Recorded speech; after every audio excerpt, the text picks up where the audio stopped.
Greetings and salutations, everybody. I'm Schwahn. I'm Vongod. And I'm Gandalf. And we're back.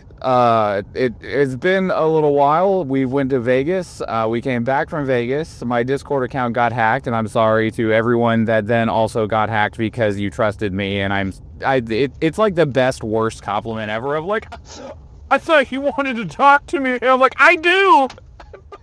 Update on that is I have besides my Discord account, I have all of my accounts back. They did get into my Gmail account and did some weird shit, like changed my birthday in like 2013, which was very odd. Yeah. Google gave me a warning that was like, hey, if you don't add a parent to this account, your account's going to be deactivated in 10 days. And I was like, to my main email account, it's like, yeah, because your birthday is 2015. And I was like, okay. Which thankfully all I had to do was be like, here's my credit card, change it back. And they're like, oh, you have a credit card? You have to be an adult. Yeah, that's so weird. I have not heard anything from Discord support for 2 weeks now. So that's cool. Love that. Discord support is like, hey, do you have access to the email to the Discord account? I was like, yeah. They're like, can you send in a ticket from that account? And I was like, nah, because the hacker created and immediately locked a Discord support account under my email. So I can't. And they're like, oh, well, we'll get back to you. Awesome. 2 weeks later. And I was like, awesome. Thanks, guys. That's just great. Super helpful. Glad that Discord's the main way that we communicate as Grand Archive players. We just need to go back to TeamSpeak. Nothing spells incompetence the way that billion-dollar companies spell it, man. So, you're telling me, man. Publicly traded. That's an important distinction. Because if this was Steam, he'd be dead. That's true. I was going to say, like, I worked for one of those billion-dollar publicly traded accounts, and man, the incompetency sometimes hurts. It's this bad. Yeah, so anyway, we had a great time at Vegas. We all participated in Nationals as well as the Ascent because none of us day two'd Nationals. I know, shocker. I was supposed to win. You were supposed... What happened? I'm actually in contact with their customer support now, so that we can... And you haven't heard from them in 2 weeks. Exactly. We're trying to resolve this, and it's not working. You didn't change decks, right? You talked about it, but you ended up... No, I fortunately didn't. Vongod played Oblation CL, Gandalf played Horse and Taxes, and I played Fire Dao-Chan. None of us day two'd either event. Me and Nathan both were very, very close at both events. I was not. He was not. None of it. You both had decks that you'd been practicing with a lot longer than I did. I basically swapped the week before, which is always the way that you know you're going to win. I mean, that's why I went like 1-5 drop with Seryu at Boston, because I was like, I don't want to play Fractals. I want to play Seryu, and I should not have done that. Yeah. I had no idea what I was doing. Yeah. That was still... Here's how... Little insight, right? And this is something that I always have to explain to people when it comes to Grand Archive is like, you really need to read the card. Like, yes, we make the joke of RTFC, read the fucking card, right? But all of us at the time, having not really watched anything about Seryu, we just knew it was a good deck, right? We read Seryu's command, and we were like, oh, that's cool. His on attack triggers twice. No.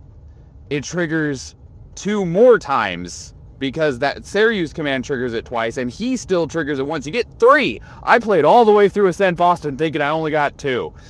And of course, nobody's going to correct me at a high-level competitive event where there's like money and shit on the line. And it was weeks later. Well, I think it might have been like at another Ascent. I was watching Top 8. And I was like, what do you mean it triggers 3 times? What do you mean? Well, and then on top of that, there was the fact that we hadn't been hammered in the gut instinct of lineage reliefs yet. That's true. Well, and it didn't matter anyway. Boston is when Horse and Taxes with Raul Dubis was just like, ah! But yeah, so that didn't help my prospects in Boston either. Nor was it I changed decks the night before, and my name is not Taylor Bowo. Yeah. So, yeah. Yeah. Assuming he probably gets, a little 2-3 weeks of jamming for 8 to 12 hours a day, and so he can switch decks because he's already jammed the deck enough. Yeah, a little different. In any case, so I don't remember which one won which, but Water Diana got first, Razor Gale got second and won, and then Flip Flop in the other I think one. Nationals was Razor Gale, and then Ascent was Water Diana. yeah. Sure. And then we also, in the time since, have had EU Nationals, in which Team True Caven took down first place with Homebrew Water Allies. I would kindly like the meta to go die. Everybody loves death in Texas. Although, here's another thing, though, and this is one of the things that is kind of controversial with the current state of the meta. I think that this is still a very healthy meta. I love seeing 24 legitimately, you could play this and do well decks. Like, you could grab any of 24 different decks and potentially day 2 if you know what you're doing.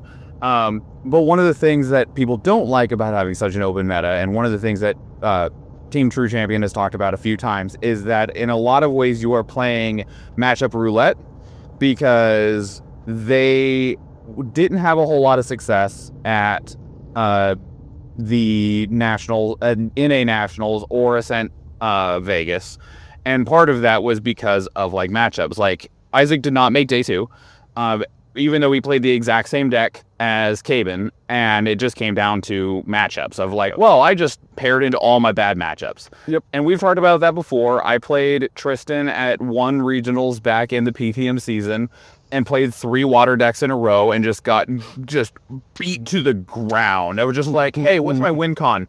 Shadow Strike. Cool. You know what Shadow Strike hates? Song of Frost. You know what I think is the best card in the game? Song of Frost. Yeah. And then I played Tristan again at the next regionals, and I got like 10th. Yeah. And it was because I just didn't run into a whole bunch of friggin' water decks that were just going to be like, hey, end the combat over and over again. Yeah, exactly. I mean, there's no way to control that side of things. And I mean, the reality is the ability for you to know your own deck is the biggest factor to get to the point where those matchups can really matter. Because after the first, 3 rounds, it starts getting to the point of like, how good are you at playing? Whereas the first 3 are total random rolls. You have no idea what you could be playing. Sure, against. And as you go up and up, you're more likely to run into your Water Dianas, your Sarius, things like that. So you just want to know them all. But yeah, absolutely. There is just some matchups where you're just kind of like, I can't beat that. I just lose. Well, I mean, that's kind of what happened at EU Nationals, right? And that's why Caben was on those Water Allies, was for the ability to have a whole bunch of big fatty blockers in the way to slow Water Diana down, and then having Vapor Jet Shield to say, hey, Razor Gale calling, you lose. Like, And Storm of Thorns as a backup. yeah, but I mean, Vapor Jet's even better, because with Vapor Jet, it's like if they don't have a Zephyr, they have no way to ever get damage through. Yep. So their only hope is to just have beats with Ace and Protectors, and guess what? You have an army of 3-4 Taunters. Yep. That's how I felt against Jin. Like, anytime I went up against Jin, I was like, what the fuck do I do? So I have to outrace it. Speaking of that, as Fire Dao-chan, which despite her being a aggressive fire deck, she is not aggro. And I played against a Watermill Jin at Ascent Vegas, and I was like, I think I just auto lose. Like, I don't have the ability to dump 30 damage on you at your end step. Yeah, unless the game's gone on that long, which is probably a bad sign. They're probably going to kill you well before then. I'm like, as Fire Dao-chan, I have thought through a really tanky CL, 30 damage on a Serene Spirit that he released. He got an Abnegation off that I didn't have a Fiery Interference to stop, and I still killed him, right? It's like I still burned through your 44 or whatever friggin' life, right? Yeah. It's a lot easier when they actually die. Yeah, that's a lot easier when it's enough to actually kill them, and they don't have like recover 20 in and transfusivore, pearl player recover 14. I like the only way that I could feasibly beat him was by ending up playing 4 Dungeon Guide, 4 Beseech the Winds, and 4 Flagrant Guides, just so that I can outrace him as quickly as possible. And even then, it might not work. Yep. Right? Like, There's a good chance they just go down to 0 influence. And they're like, cool. If I'd actually played against that deck, I think I had a good matchup, because I had Oblation, which can go off at fast speed, and I had the 0-drop Fro Awakening, which prevents counter spells. Yeah. I actually would have been good for that matchup. I just never found it. Again, as we mentioned, I did lose to a single Jin, but that deck was fucking awesome to watch pop off. When I had the fire one that Yeah. runs the ult, Yeah, flips its deck over. There's like a card in it. I'm very bad with card names, but it does like 1 damage at a time for X amount of damage counters you have. Relentless Outburst. Yeah, the only way I could try to stop that was a Searing Rebuke, and so I ended up giving him 9 more damage counters to swing by me with. Well, it was a fun time, but not a fun like time in retrospect. I wish I could really have not done that to myself. well, and even thinking about that deck, I bet that deck hates playing against wind. Because imagine being able to Veiling Breeze for 1, and now your Relentless Outburst don't matter unless that one says unpreventable, which I don't think it does. So, like, you know, it's every deck. The thing that I do really like is that almost every deck does have a foil that is Well, there's plenty of foils in the bad game. opposing decks that are good at beating it up. Yeah, okay. Yeah. You should say like That's a counter. Counter, sure. Yeah, I mean, there's still a joke of like, no, there's not counters in this game. They're called negates. Yeah. You know. I think if anything, you just call them checks. Sure. We'll take checks. But point is, Yeah, we will. virtually every deck has that. Some people don't. Like, sometimes it's dependent on the player. Sometimes it's dependent on, like, some of the cards that you're playing. Because, like, I'm sure that Diana's had what, like a 55% versus the meta, essentially. I haven't looked in a little while. But, like, that one has, like, some stuff that it just is good against. But in general, most decks, you can play it and just go, oh, you're playing that deck. I am screwed. Like, I've been jamming Genbu, and my one hope is that I don't play against a level 3 wind deck that can ban my graveyard. Yeah. Because that would make me sad. Or a water deck that can fracturize its own Nullifying Lantern, because that sucks. You could just stop at water deck. Well, at least it's Fire Dao Chan. With the exception of like Water Gen, I legitimately don't know what I even hope to do if they get to level 3. I really don't. Besides hoping that they have a bad draw and don't have a lot of recover, which like fat chance, especially if they're on angelic channeling. Yeah. But Tether and Flames. No, wait, they'll just take the damage. Yeah, they'll take the damage. yeah. So I was like, I guess just like jam 4 fiery interferences and like cast them at the beginning of their turn and be like, don't recover. I guess. That's the best thing I can think of because they out recover Infernal Vessel. Yeah.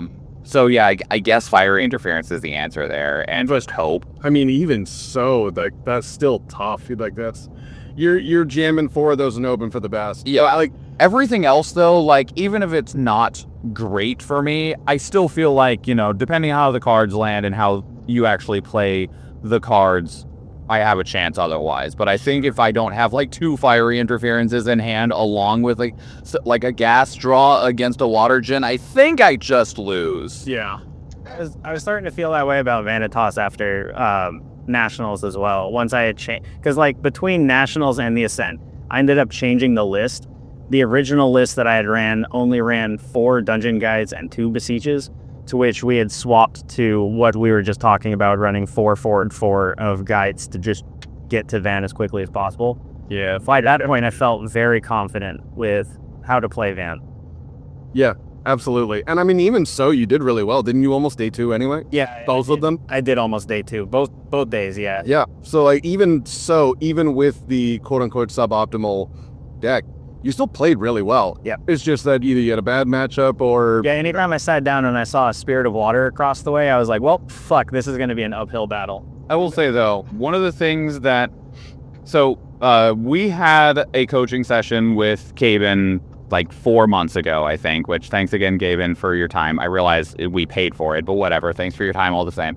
And one of the things that we'd asked him about was, about preparing for Nationals in a sense. And he was very honest and he was like, if you guys have like day jobs and stuff like that, you need to pick your deck earlier than you probably want, and just get reps in so that you know what your deck is, you know how to play it, you are comfortable with it, you know what your play lines are, and that will give you a much better chance than otherwise. And so like Nathan had been playing Horse and Taxes for months. I had been playing Fire Dao Chan for months. And while that didn't necessarily result in day 2, hold on just a second, Adam needs to give them a code. Hello, this is Lola side. Yes. What's it then? KR40. Okay, first one, go 50. Thank you. While that didn't result in either of us day twoing, what it did allow for is for me to actually like feel so comfortable with what I was doing that after playing like 17 rounds across 2 days, I still felt like I could have played another dozen rounds. Like, one unfortunate thing that happened is there was weird things that happened in both events. So the schedule for NA National said that lunch was going to be after round 3, and then it ended up being after round 4, which was very awkward because a lot of people left after round 3 because the schedule posted on the wall. They hadn't even put like a sticky note up or anything like that. The schedule posted on the wall still said lunch was after round 3. But then during Ascent Vegas, lunch was properly scheduled and listed after round 4, and round 4 was set to end at 2:30, like per the clock. Round 4 would end at 2:30. Lunch was scheduled for 60 minutes, so when does round 5 start? 3:30. We all got done with round 4 at like 2:10, and we were like, sick. We have an hour and 20 minutes before round 5 starts. We're gonna go get food. I don't want to get food in the Palms because McDonald's is like $30 a person in the Palms. Fuck that. I will go get food somewhere else. So we went and got food that was really mediocre. The service was not great, and that caused us to get back to the hotel at around 3:25, which was fine because round 5 should have started at 3:30 based off of all of the schedule that was communicated to us. And instead, round 5 had already started at 3:18 or 3:17 or something like that. So Adam unfortunately got a whole match loss. And I guess because the judge that was waiting for him was not as gracious as the ones that were waiting for me and Gandalf. Well, overall though, I'm happy it was me because you two actually had records that were salvaging. So Yeah. like, I was not day twoing. I was just sticking around at that point for fun. Like, it was not going to go well for me. So I don't mind that I was the one who got the match loss. If it had been you guys, that would have been a lot worse. Yeah. Luckily for me, it was against Water Diana, so it was one of my worst matchups, in my opinion at least. So Was that when you faced the Snow White entourage? no, that was a different. I played against 3 Water Diana decks, the most amount of games I played against any specific deck. I mean, that makes sense though, because it's one of the decks that pays off the best for getting your reps in. Apparently it pays the bills too. I mean, probably. Like, I mean, heck, I sat down across from a few people who really knew what that deck was doing. I sat down across from a guy who was playing Water Diana, and he laid down, I'm pretty sure it was a Sabrina. I ended up seeing him, I think it was in the semifinals on the stream, but he was the guy from Singapore. As soon as he set that Sabrina down though, I was like, nope, I'm fucked, I'm done. That was... Thank you so much. Yeah, that was me round 1 of the Ascent. I played against a gentleman who happened to also drop down a Spirit. I don't even remember which one. I remember being sad seeing it. And then he admitted that he had just won Worlds for Vice Schwartz. And he had dropped from the Ascent because the climb of 6-3 was going to be too hard. So he just went to the Ascent. And I went, I have a much worse record than that. I'm probably in a bad way. Yeah. And I was proven correct. But to bring that all the way back, so Adam sat down. I'm guessing you literally sat down like 10 seconds later than we did, because when I sat down, there was like 17 seconds left before I got a match loss. Because if you're late, if you're 5 minutes late, you get a round 1 loss. If you're 5 more minutes late, 10 minutes late total, you get a match loss. And I sat down with like literally 17 seconds. And so the judge was like, you lost game 1. I was like, that's fine. I also did not care, because at that point I was like 1-3. Like, we came back, but I was like, I don't care. I'm here to have fun. It already looks like day 2 is going to be a bit of a stretch. I'm here to have fun. That's what matters, right? Mm-hmm. And my opponent was playing, this one's mine. My opponent was playing Shadow Strike Tristan. And he won. I apologize, I don't have your name right now. I'd have to look it up, and that would require me opening Omni decks, and this is recorded on my phone, so I just kind of can't right now. But anyway, he was playing Shadow Strike Tristan. Super cool guy, right? he knew Shadow Strike Tristan as well as I knew Fire Dao Chan, which meant that we were starting the round 10 minutes down. I had a game loss, and we played game 1, and we got done with game 1, and he was like, that was really fast. Let's do best of 3. What? Napkin. Oh, sure. It's right here. And I was like, okay, cool. And so we managed to play all 3 rounds and still had like 13 minutes left on the clock. I lost anyway. But he was like, I don't want to win just because you were late to lunch because of schedule stuff. He's like, so we're going to play best 2 out of 3. We played best 2 out of 3. I still lost, just barely, like literally barely. 3 very, very fun games. I enjoyed them a lot. But because we were both so confident in what we were doing in our decks, it allowed us to just like go, and play 3 really good, really close games. And I felt great afterwards. I felt great after, obviously I wish I would have done better, but I felt so good at the end of it all. And I think a huge part of that was, 1, I liked my deck. And 2, I really knew what I was doing. I never had to be like, I don't know what's the right thing to do here. I mean, there was sometimes that I'm like, I don't know how I'm going to win. That's very different from, I don't know what to do. Yeah, no, at this point, I feel like it's a classic of you tanking for a moment to go, I think I can do 14, do you? I'm not certain. Hang on. No, I can't. 5, 4, 3, 2. Oh, yeah, I can. And then he just turns around and does it. The quick math says 12, but I need 13. Is 13 possible? Can I adjust this algebra equation that is Dao Chan? That's how I felt about influence to get to Vanitas 3. I was like, wow, I need so much influence, but do I really need it after I get to Van 3? Man, Not really. playing game 2 on CL and my opponent, I am very used to playing against Vanitas. I had never played against the Flagrant Guide version of Vanitas. So good. Oh, I know, because I took my turn 1 and I played a Library Witch and Cremation Ritual, and I was like, I got a turn, it'll be fine. And then he went Flagrant Guide, Dungeon Guide, hit you, and I was like, oh no, I haven't been able to level yet. I'm a level 3 deck. I'm so screwed. Yeah, in the Ascent, I played against a Fire Sylvie's slime deck that went to 3. And my game 1, I rip 2 Flagrant Guides and a Dungeon Guide off the top, and they're going first, so I have enough influence to go Flagrant Guide into Dungeon Guide into pay 3 to get Van 3 on level 1. Yeah. And if you're listening, you probably not. If you're listening, I am so sorry because you look so fucking demoralized afterwards, and I kind of felt bad. I'm not gonna lie. I mean, that's the point of playing some of those decks, though. I ended up playing a deck that was hating on Floating Memory at a time where Rile the Abyss was the card to be played. Sure. So nobody liked me either that tournament, and I just kind of lived with it. What did Rakish Ludus do? Dude, the amount of times that I literally I was about to go to time against somebody. We had maybe 5 minutes left. Dude goes, okay, we're going to go fast. And I went, okay, turn 1, Brackish Ludus. And the dude sat there for 30 seconds flicking his cards. He's like, my entire hand's shut off. What do I do now? Yeah, play. Yeah. The best match I had, though, in my opinion, was a mirror match. I sit down, the fella sits down. We both flip Spirit of Fire. I have the Looking Glass. He doesn't, right? He goes first. His turn 2, he goes into Van 1, into Van 2, into Van 3.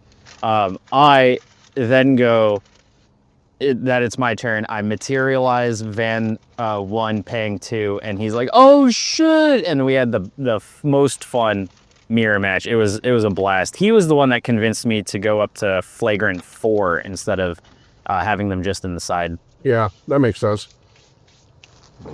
Yeah, I admit I was the one who was talking about running them in the side just because it seemed like a good thing to be able to board in when you thought it was safe. It's true, but there were so many level 3 decks there that it was worth it. Oh, absolutely. Which is funny though, because the winning decks were not level 1 decks. Yeah, they're all level 1.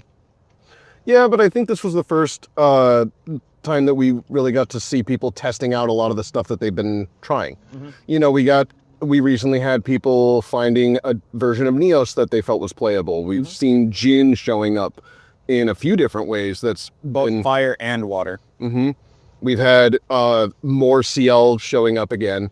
Like just about every deck that we thought was kind of dead started to show back up, and people had playable versions of it that they were trying out.